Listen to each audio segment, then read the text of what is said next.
For more on this story of the planned Israeli taking of control of Gaza, I can welcome Oliver Mcternan, Director and Co-founder of Forward Thinkingn, a charity addressing issues related to the Middle East peace process and religious and secular dialogue. Good morning, Oliver, and thank you for joining us. Is this plan of Benjamin Netanyahu's for defeating Hamas, is it a new departure or is it more of the same?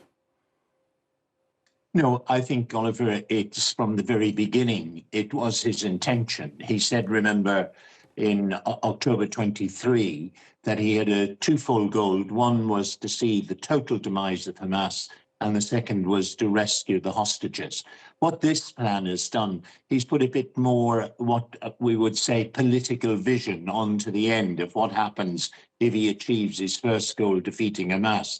And he's telling us he's going to separate Gaza from the rest of the occupied Palestinian territories, impose his own sort of leadership in Gaza, and then hopefully get support for security from some of the Arab countries. Well, I think right from the start, it's not going to work. And all it's going to do is to lead to more killing. Gaza has become the modern killing fields, and I fear we're going to see more of that if he attempts to implement this plan he presented. Now, Netanyahu is facing pressure from some in Israeli civil society, particularly the families of hostages, to bring the war to an end. But there's also pressure from the other end, particularly from far-right members of his own government, who say he's not going far enough with these plans. Will he actually survive this internal dissent within the government? I think it would be a very unwise person who would bet on whether Netanyahu will survive politically or not. He's a past master at being able to manipulate situations and come out of it in his favor.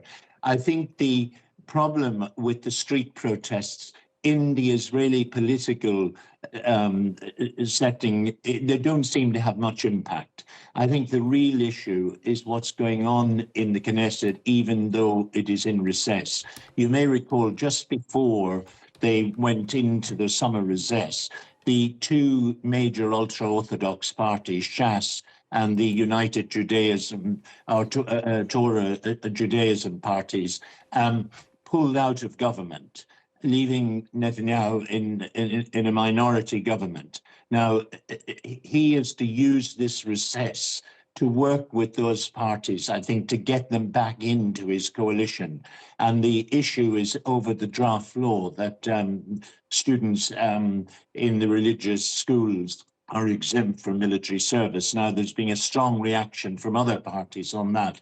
I think if he fails to get them back in between now and October, what's going to happen is he's going to have elections.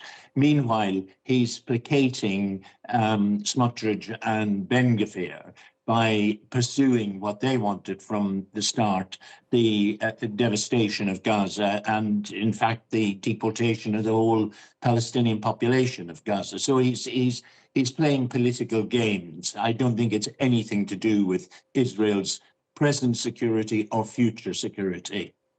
Now, Netanyahu's troubles with the law are well documented. The very fact that if he leaves office, he is likely to face prosecution on corruption charges. But we're also beginning to see signs of serious dissent against the war within Israel, with scholars of genocide such as Omer Bertov and Amos Goldberg, and also the novelist David Grossman, saying that Israel is committing genocide in Gaza. So Israel is unlikely to ever cooperate with the International Criminal Court, but might this actually be added to a slate of offences against Netanyahu within Israel in the future? Yeah, I have many friends in Israel who are extremely distressed, and I use that word, by what is happening now in Gaza. And they would put it in that category. You know, they would feel that the consequences of what is going on now will be felt for some time to come. I think one of the issues, as you rightly point out, is how this will be dealt with in the context of international law. But my worry, Oliver, is that we have seen the whole post-war rule-based order just disintegrate disintegrate before our eyes in the last 22 months. Certainly, the Geneva Convention has not been applied to Gaza. Gaza, as we constantly need to be reminded, is already an occupied territory in international law. And Israel, under the Geneva Convention, had a responsibility to protect civilians, to provide them food, to ensure their medical needs are met, and so on. We've seen that just totally ignored. So on the international level, in the law context, I think the jury is out. But I think the relationship between Israel and its neighbors, I've just come back from Cairo last week, the neighboring attitude among the populations, I think it will take a long, long time to heal that, and for Israel to feel that it is part of the region, which it should be. If we're going to have lasting peace and security, it has to be an integral part of a sustainable stability in the region. As the way Netanyahu is driving the country at the moment and what's happening in Gaza, I think is making that extremely, extremely a difficult scenario to see how it will be implemented. Now, even Washington has begun to show some impatience with Netanyahu, with Donald Trump clashing with him over images of starvation from Gaza. Will Trump exert any significant pressure on Netanyahu? It's another unwise person who would predict that, because the one thing we know about Donald Trump is his unpredictability. It's interesting, Haaretz yesterday had a headline saying that Trump has done nothing to ease the starvation crisis in Gaza.